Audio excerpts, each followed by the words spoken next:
Matsya, the first avatar and the science of evolution. Namaste.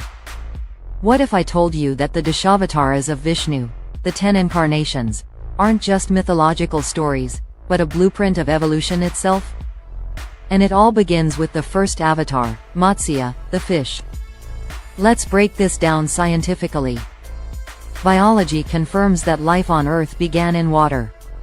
The first living organisms evolved in the oceans, and for millions of years, fish were the most dominant species. Now, look at Vishnu's first form, a fish. Is this just a coincidence, or did our ancestors understand something deeper? Now, here's where it gets even more interesting.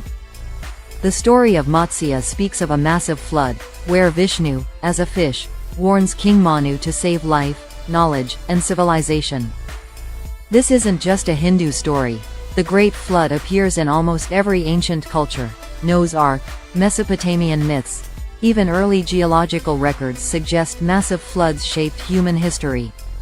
And here's the real shocker. Darwin's theory of evolution tells us that life started in water and slowly evolved into land creatures. And what do we see in the Dashavatars?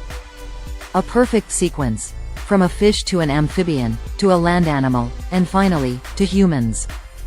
How did ancient seers describe evolution thousands of years before science? Was Matsya just a legend, or was it the first clue to a scientific truth? Think about it. This is only the beginning. There are 9 more avatars, and